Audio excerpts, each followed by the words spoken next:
Welcome students to the next part of chapter 1, comparison of business, profession and employment. As you have seen earlier, business means something which we are going to do on a regular basis and earn profit from that.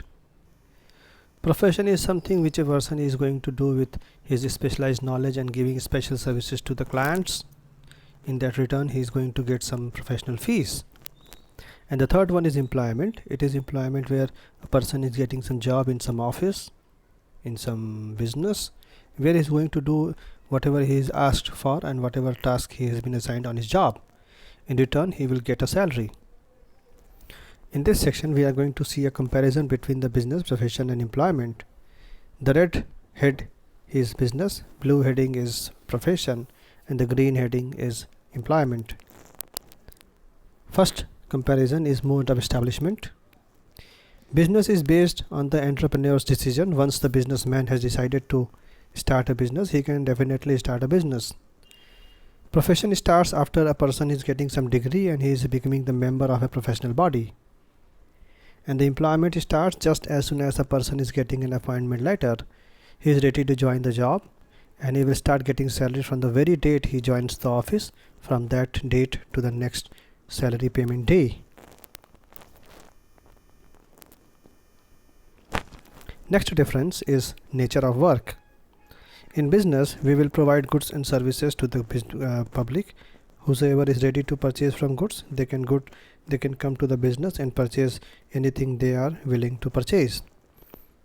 In profession, the professional will render personalized expert services to his clients, and in that return he will give satisfaction to them.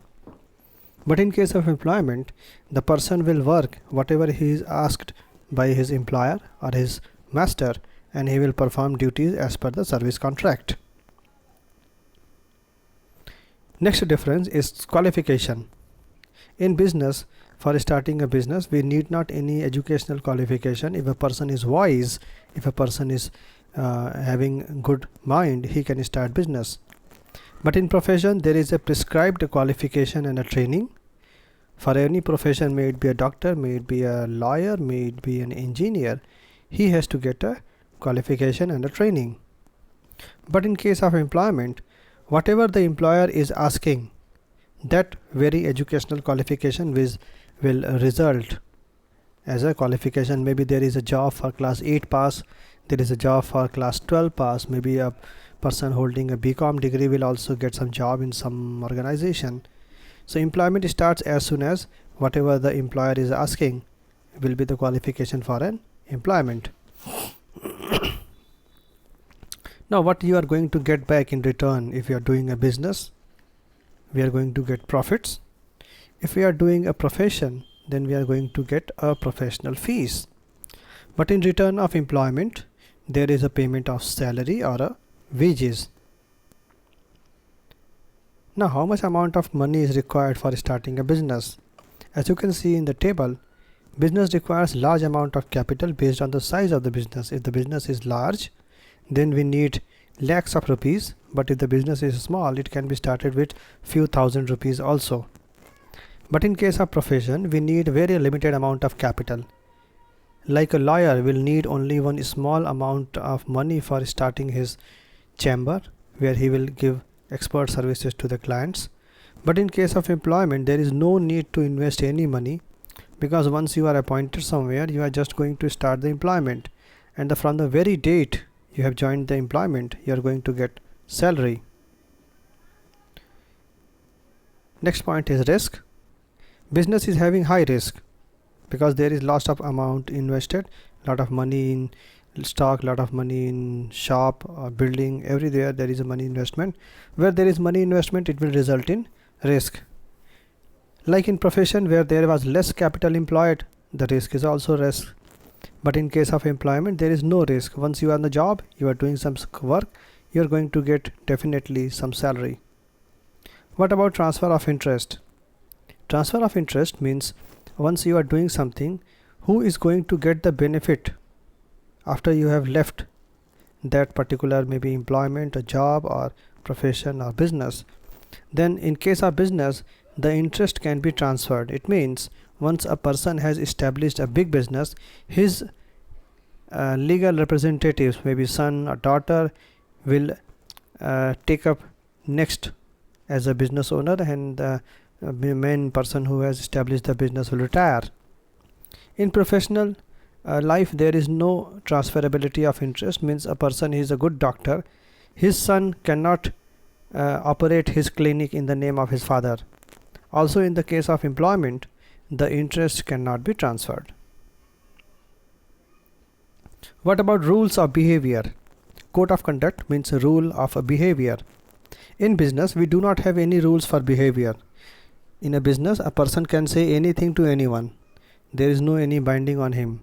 But in case of profession, there is a professional code of conduct, and every person who is a professional, a doctor, he has also to follow some professional code of conduct. A lawyer or chartered accountant, all these persons have to obey some code of conduct. Employment as laid down by the employer. Whatever employer will say, the servant has to do. Examples that you can very easily read.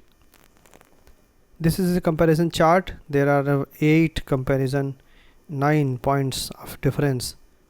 You can see here: mode of establishment, nature of work, qualification, reward or return, capital investment. These points we have already taken up in the previous slides.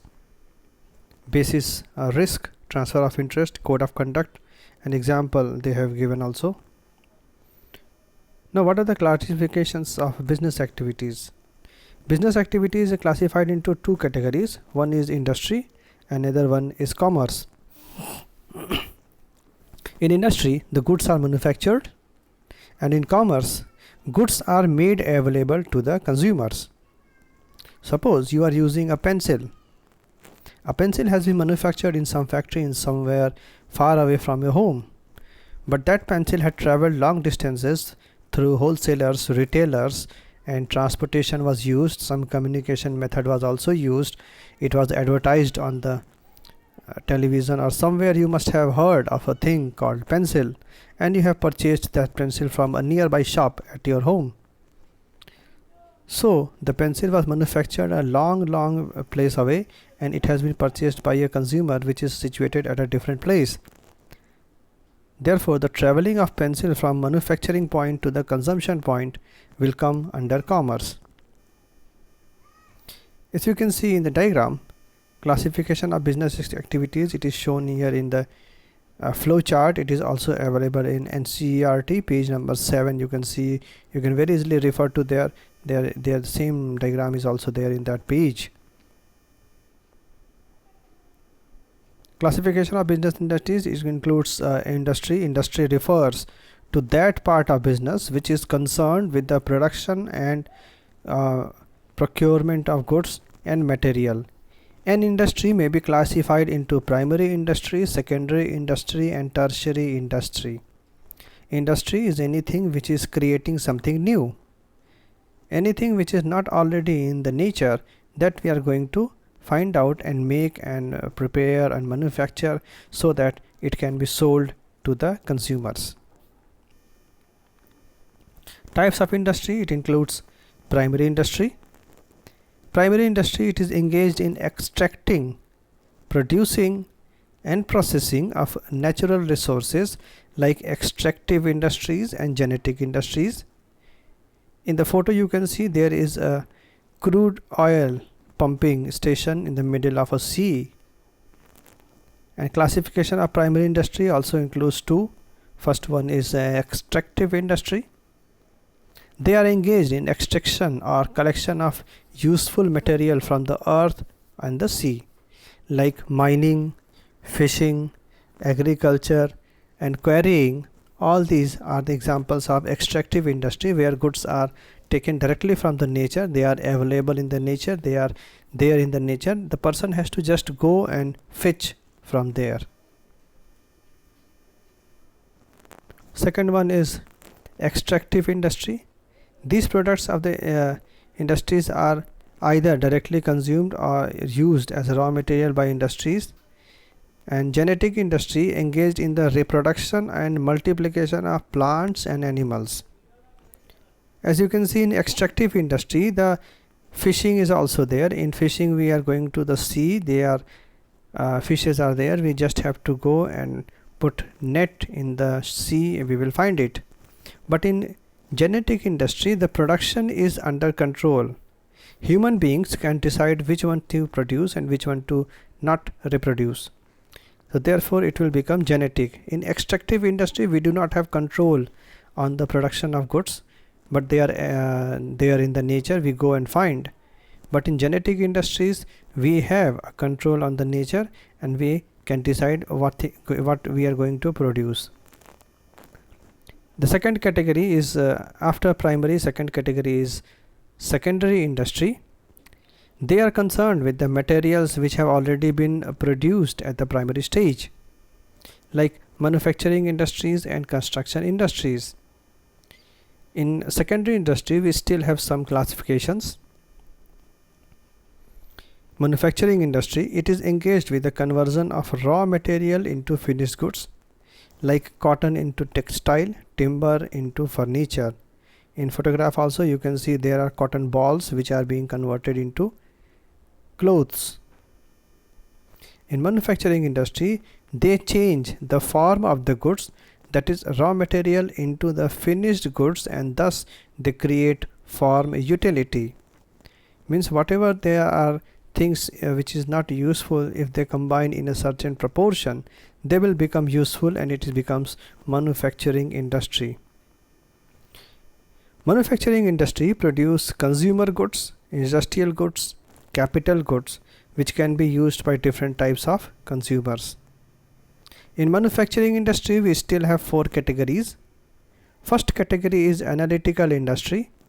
In analytical industry we analyze or we separate different elements from the same material, like in case of oil refinery we refine oil and we get gasoline, diesel, jet fuel, liquefied petroleum gas and other things from the same black crude oil. Second category of manufacturing industry is synthetical industry. In synthetical industry we combine various ingredients into a new products, like cement is produced from lime, silica, magnesia, etc. These things cannot be reconverted into back in all these products. Once they are getting some chemical reaction they will form something new which is not there in the nature. Third type of manufacturing industry, it is processing industry. It involves successive stages for manufacturing of finished goods. As you can see in sugar industry and paper industry, these are successively changed from one form to another to third, and they are prepared in a certain format once they are being made usable. Types of manufacturing industry, the fourth category is assembling industry. This industry assembles different component parts into a new product, like car, television, computer, mobile phone, refrigerator, fans, these laptops. All these are made with a small separate ingredients into a new product and they are assembled into a new part. Under secondary industry, one was manufacturing industry, the another is construction industry. Construction industry is engaged in the construction of building, dam, roads, bridges, etc. They use the products of manufacturing industries and extractive industry to form or to build something on the earth crust. These are generally unmovable. These are immovable. We cannot move things under construction industry. Under industries, there are first one primary industry, next was secondary industry, and the third is tertiary industries. Tertiary industries are providing support services to the primary and secondary industries, and it is a form of part of the commerce. Like you can see in the diagram, there is a truck used for transportation, a bank, another insurance there. All these provide services to the business which help them to act in a better way. Next is commerce. Commerce we shall be dealing in the next parts, and the video cannot be very much longer. It is nearly getting 15 minutes. I will try to keep my videos up to 15 minutes. Thank you. Next video will come soon.